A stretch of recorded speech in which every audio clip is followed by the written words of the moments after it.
obviously. Slade were a rock and roll band. Slade, a British institution and one of the most successful and celebrated bands of the 1970s. I'm Pete Mitchell, and you are listening to What Happened to Slade. I'm not saying I was perfect by any stretch. They'd probably say the same things about me. That, I can be, bullshit thing if I think something's not going right. I understand that. But when you've done that with 25 years with the same four guys, it's hard. Amassing 6 top 20 hit singles, including 6 number ones and 3 number one selling albums, they would eclipse the likes of David Bowie, T-Rex, Elton John and Rod Stewart in the popularity stakes. An extraordinary tale of 4 boys from the black country in the West Midlands who became a pop phenomenon. It does remind me of that time, how life can take a total upside down in a split second. We were top of the tree, we were the biggest band in Europe, we were having massive success all around the world, we were 4 guys from the black country who never ever thought we'd see Tokyo, New York, San Francisco, Sydney. We're basically leading the rock and roll lifestyle. I have to admit, it was great. Within a split second in a car crash, the whole thing's turned upside down. How does it feel running around, round, round? How does it feel watching from upside down? 'Cause many years from now there will be new sensations and new temptations. How does it feel? The story of Slade begins in Walsall, the hometown of the flamboyant and extraordinary lead singer and songwriter Neville Noddy Holder. I was quite a happy-go-lucky kid. I was born right in the heart of the black country. In its day, of course, it was the industrial heart of the country, right in the Midlands, just surrounding outside of Birmingham. It included towns like Walsall, where I was born, Dudley, Cradley Heath, West Bromwich, these sort of towns that are mainly known for heavy industrial works.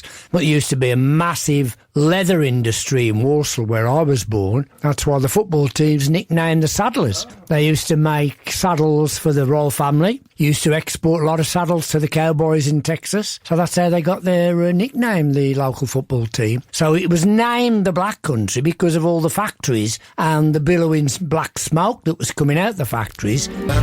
We were happy with our lot because we didn't know any better. My dad knew everybody in the town and he was a window cleaner. So he cleaned all the shops in the town, the windows. And instead of getting paid, he'd do a barter system. So if he cleaned the butcher's shops, he'd get lamb chops, he'd clean the barber's window. So me and him, we'd get our hair cut for nothing, the two of us. And that's what he did around the town. The Holder family were musical in their own way. His father had a fine voice, and his mum played the violin, and her sister played the piano. During the 1950s, the working men's clubs were part of the community, and his father would regularly perform. The one he used to go to was Walsall Labour Club, right in the centre of town. And on a Sunday night, there'd always be concerts on a Saturday and Sunday night, but on a Sunday night, in them days, it was called Free and Easy. And you sang to a piano player. And my dad used to get up every Sunday, and he was great. He used to go down a storm. He got a great voice. And one Sunday, he dragged me up. This was been when I was 7. And the number one at this time when my dad shouted me up on stage the song was, I believe, the Frankie Lane version, who was an old sort of country and western style singer, a massive star around the world. It was number 1 in UK, and I could sing it. And my dad called me up. He says, go on, sing I Believe. I believe for every drop of rain that falls, a flower grows. And of course, being number 1 on the charts, he got this little kid. I mean, I was tiny for 7, even though I was 7, I was a tiny kid. And of course, I could sing the number 1 on the charts. He brought the place down, and I sung it good. That was my first taste of applause. And I thought, this is great, this is applause. And it was downhill all the way then. I wanted it every week then, and it became a regular occurrence that I got up and sang whatever tune. But I used to love it. I used to love getting up.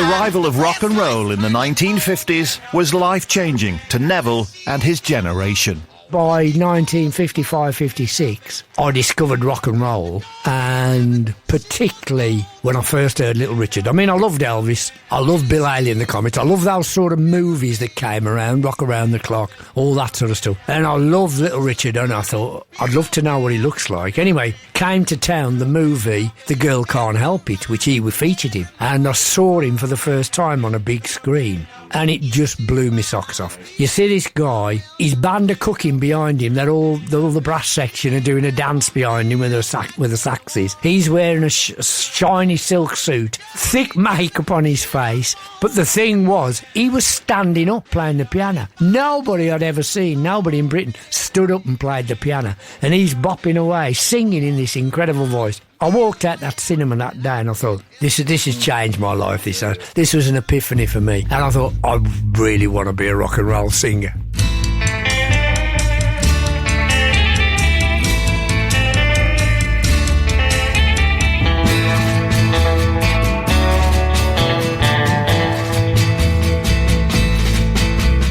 While at T.P. Riley's Comprehensive School in Bloxwich, he formed his first group, the Phantoms. They performed Shadow's instrumentals, along with covers of Gene Vincent, Little Richard and Eddie Cochran.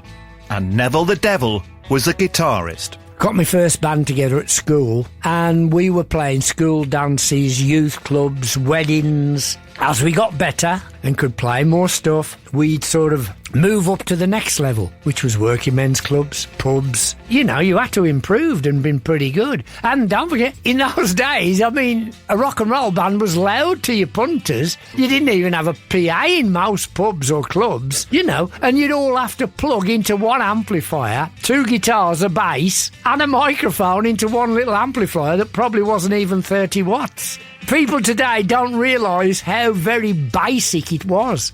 Holder was academically inclined, but had set his heart on becoming a professional musician. His first semi-pro act was called the Memphis Cutouts. He then joined Steve Brett and the Mavericks full-time. It was around this period that he met future Slade members drummer Don Powell, bass guitarist Dave Hill, and multi-instrumentalist and songwriter Jim Lee. As I was walking down the street,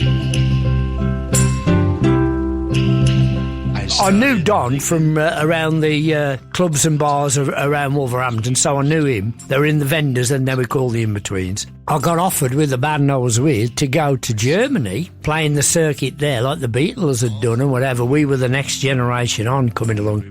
I was in a band called Steve Brett and the Mavericks. Yeah. Steve Brett was a sort of Midlands TV star. He was on TV every week with his own show called For Teenagers Only. And guests on that show were the Beatles, Jerry and the Pacemakers, all the names were on that, guests on that show. So for him to ask us to become his new backing band was a big deal.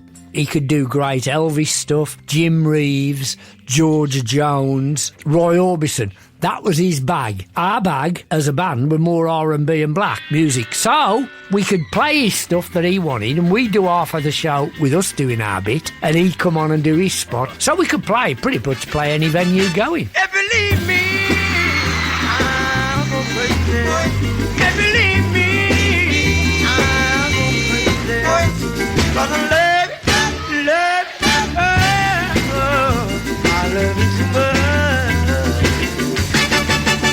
When we got offered to go to Germany to do the clubs there, we'd pretty much got a repertoire that could span all styles. I mean, we'd opened our set in those days with James Brown's I Go Crazy, which I would sing from the Live at Apollo album. That'd be our opening number every time. Of course, punters will love that. We had brass in the band, we had a brass section in the band by then, so it was great. But also going over there was the band that was known as the In-Betweens, which contained Dave and Don. And on the boat going over, they were sort of chatting to me, and they were saying, oh, when we come back to UK. We want to split this band up. Don had seen my band play, so he knew I could sing and play guitar. And he said, do you fancy joining if we did? And I said, no, I'm quite happy with the band as I am now. No way was I going to leave the band I'd got. I'd been with them since school, most of them. A couple of changes in the band, but generally my two best pals were in the band.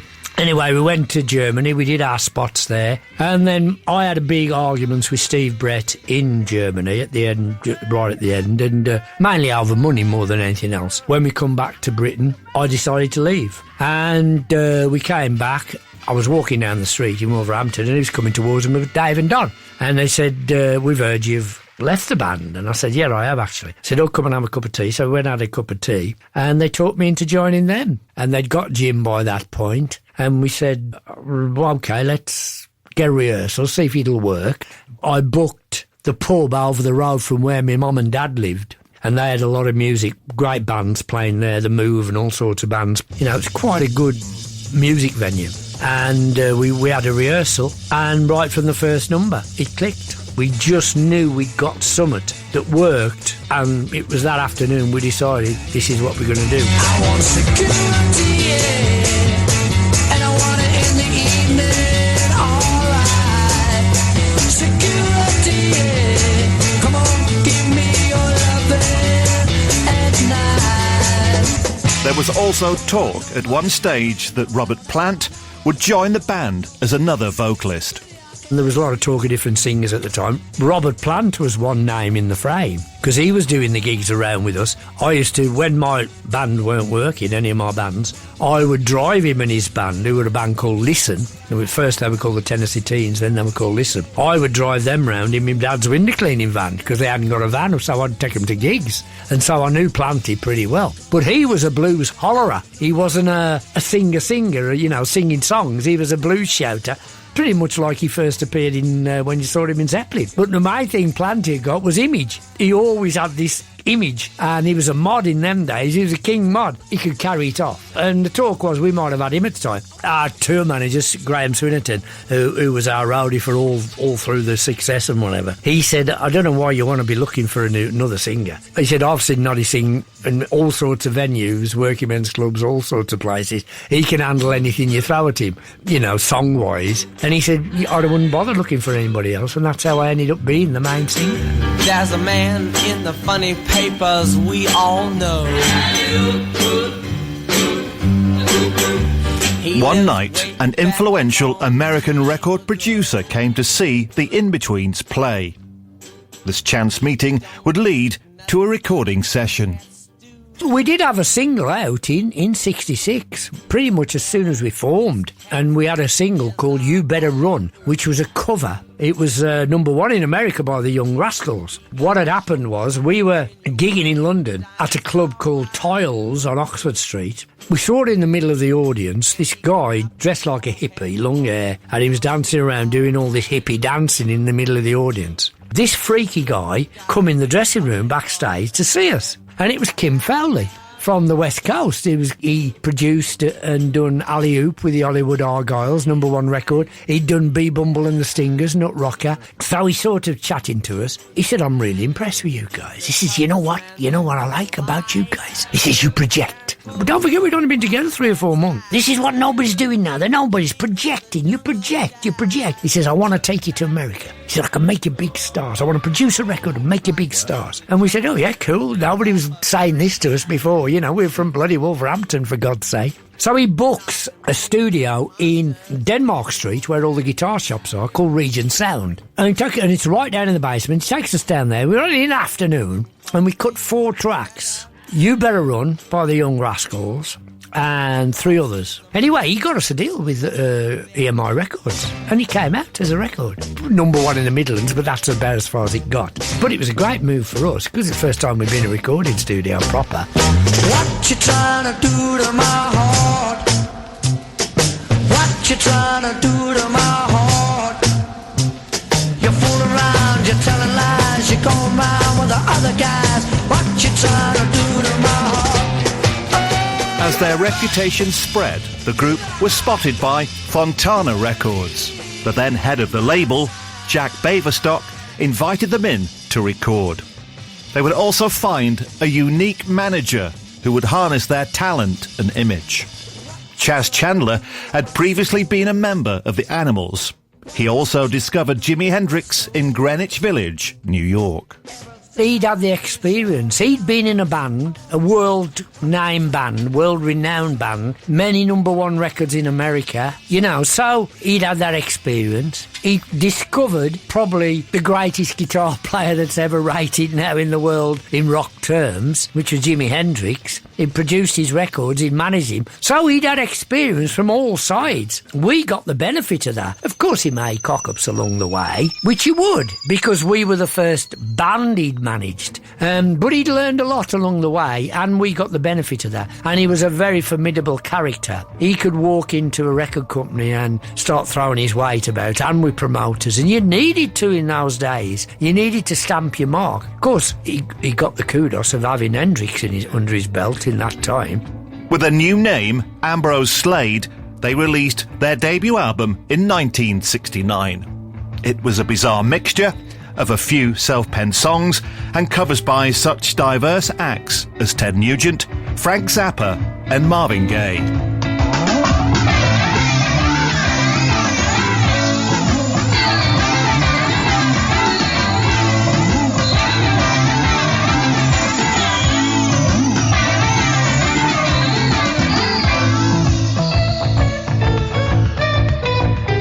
Following the lack of commercial success for their debut album, Chas Chandler embarked on a revamp. Firstly, he shortened the band name to Slade and then shortened their hair. Chas wanted us to set us aside from everybody that was around, because we were dressing very flamboyantly then, very colourful. We always had, me and Dave especially. So we had a great image, a stage image, always had from day one. That's what part of the attraction was for Kim Fowley and people like that. Anyway, Chas said, I want an image that's set aside. And Keith Altham, our PR guy, said, well, the big hot thing at the moment round the ballrooms, which is where we were playing mainly, is the skinhead image. It wasn't a political thing then. It was Doc Martens, Ben Sherman shirts, braces, Levi jeans, that sort of look. Cropped hair, of course. And nobody was doing it. And Chas, a light went off in his brain.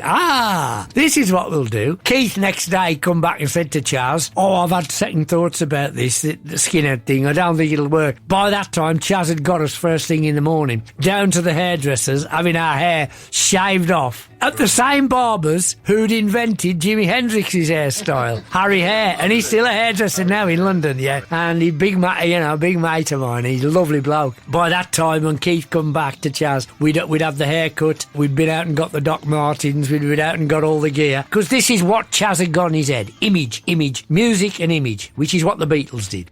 He was pals with them, and every decision he made was, what did the Beatles do? What did they do? And so that guided his decisions, because he saw their decisions as the right decisions in a way. OK, it all fell apart at the end, but it does with every band. Every band reaches that stage at some point. But that governed his outlook on how the band should work. He worked out that, first of all, I'd become known because I'd be the face on the TV all the time, because I was the lead vocalist and the front man. So everybody had known me. Then they know the guitar player, Dave, which is exactly what sort of happened in the Beatles. So the front two who were in the camera all the time become known. But then he wanted all four members known. He got Gerard Mankiewicz to take pictures of us, done all the Stones pictures, loads of big artists, but Stones official photographer. He took a solo pictures of each of us in this gear, in the skinhead gear, and it appeared as an ad in the New Musical Express the next week. Had a half-a-page ad, and it just said Slade. No plug in the record or nothing, just said Slade. And that was it.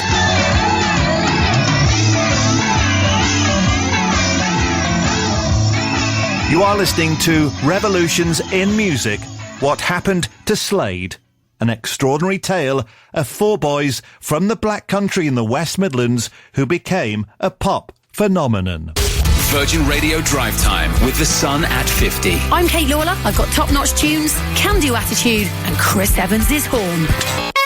He said I could touch it. Virgin Radio Drive Time with The Sun at 50. Celebrating ordinary people doing extraordinary things. Tomorrow afternoon from 4, Virgin Radio. At Asda this Christmas, treat them to a gift or two, or three. With 3 for 2 on a wide range of beauty and toiletry gift sets. from Dove, Lynx, Bayliss and Harding and many more. Asda, let's make Christmas extra special. Selected stores online subject to availability. Individual prices £1 to £20. Cheapest item free. Business a pleasure, Jack? I'm here for work. We do this together. Unlimit the shows you love this Christmas on Vodafone.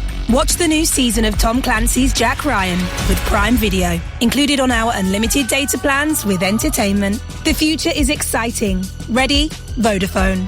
Available on Unlimited and Unlimited Max Plan. Maximum download speed applies to Unlimited plan. Speed and coverage may vary. Full terms on Unlimited and Entertainment at vodafone.co.uk/unlimited. At DFS, autumn-winter collection sofas are up to half price and many are guaranteed to be delivered before Christmas. Better be quick though. Selected sofas end Monday. DFS. Shop online at AO.com and say goodbye to Christmas shopping stress. Our biggest ever Black Friday has landed and we've got hundreds of electricals and amazing gifts, including incredible deals on Windows PCs, Chromebooks and HP laptops. AO.com, the online electrical store. AO!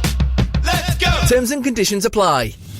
The Chris Evans Breakfast Show and the best music. Virgin Radio. Virgin Radio. You are listening to Revolutions in Music. What happened to Slade? An extraordinary tale of four boys from the Black Country who became a pop phenomenon. Know who you are. Know where you're going to. Just take a look at the things that make up a good living. The band's second album, Play It Loud, came out in 1970. Although it garnered favourable reviews, it didn't chart. Slade took heart from the fact that on the live circuit they were selling out venues with a 1,500 capacity and earning good money. The success of their live shows gave manager Chas Chandler an idea. Capture what they do on stage in the studio and they will have their first hit. Well, all right, everybody, let your head down. Want to see everybody get up off the seat, clap your hands, stamp your feet, get down, get with it. I said I'll get down, get with it. I do the job. Come on, baby, I'm gonna watch everybody work. I said, come on, baby, watch everybody do the dance. Their most popular live track over the previous 2 years had been a cover of a Little Richard song. Get Down and Get With It entered the top 20, and there was relief all round. Noddy Holder. Get Down and Get With It got to about number 15. As soon as we got on top of the pops with it, and it started to pick up daytime play, and it shifted. So it got our name known. Chas said to us, after Get Down and Get With It was a hit, he said, next song has got to be your own song. And we weren't writers, not a hit writers. We'd written, but we didn't know how to write a hit record. He said, I want you, Noddy, and Jim to go away. We hadn't written together really. We'd written one song before, I think, and then Jim come up round my mum's house one afternoon, bought his violin, and we knocked up this ditty pretty much like we used to do warm-ups in the dressing room before we went on stage, tuning the violin up, because we used to use electric violin on stage. And we used to play this ditty in the style of Django Reinhardt, Stefan Grappelli, just to tune up the fiddle and the guitars. We started playing this at my mum's this afternoon, and I sung a melody on top, and we sort of just jammed it, really. It was just a jam. Just singing these lyrics, very simple. The whole thing was very simple. We'd completed it in 20 minutes, and we took it to Chas. Never thinking for a minute Chas would say, yes, great. But we got no other option. We had nothing else. So we took it to him, played it, and we went, well, I don't think we'd even played it to Don and Dave at this point. He said, I don't think you've written your first hit. I think you've written your first number one. And we go, oh, Chas, come on now, don't, you know. And he said, no, I'm telling you. And he said, if we can get this down properly, record it. So we recorded it dead fast. We heard it back. We thought, this is not Slade. This is just a ditty. This is not Slade. We thought, what can we do to make it more like our stage sound and what Get Down and Get With It had been like? So all we did to it was put on boot stamping and hand clapping and chanting. And it immediately come alive and sounded like Slade. And that became our trademark then. And within 2 weeks, it was number one. I won't laugh at you when you boo-hoo-hoo, 'cause I love you. I can turn my back on the things you like, 'cause I love you.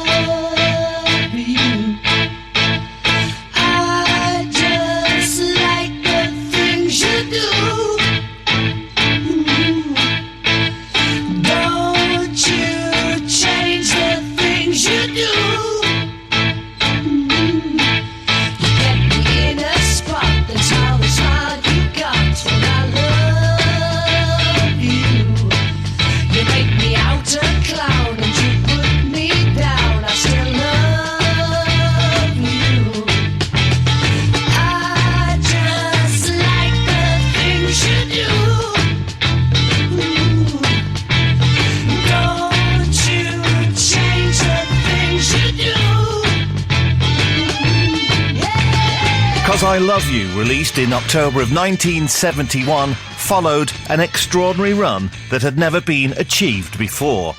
They would score 16 top 20 hits, including 6 number ones, along with 3 number one selling albums, something that no other act of that period could match.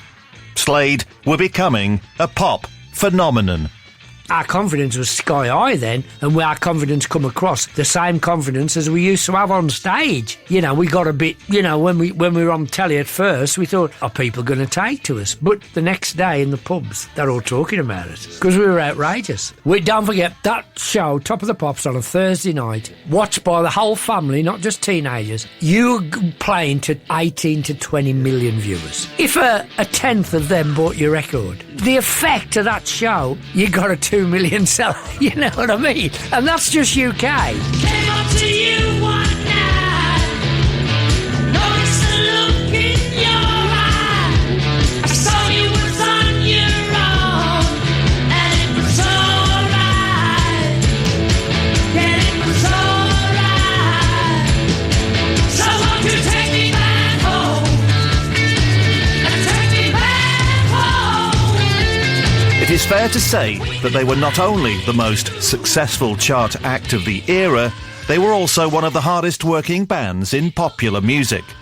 At that period in time, you didn't have the luxury of 2 or 3 years to make an album. We were contracted to do at least 1 album a year. The record company wanted at least 3 singles a year, sometimes 4. We didn't put all our singles on albums in them days, like the Beatles didn't. So we had to write all the album, whatever was going to be the next album. We had to come up with 3 singles, 3 B-sides. We were touring constantly as well. We were having to go in and record them. We'd put an album of 12, 15 tracks down in a month. That takes some doing, and it'd have to be mixed in that time, because we'd be off on the next tour then. No videos to go around the world. You had to go to the countries and do the tellies and do the live shows constantly. We never stopped. For 5 years, we never stopped. I don't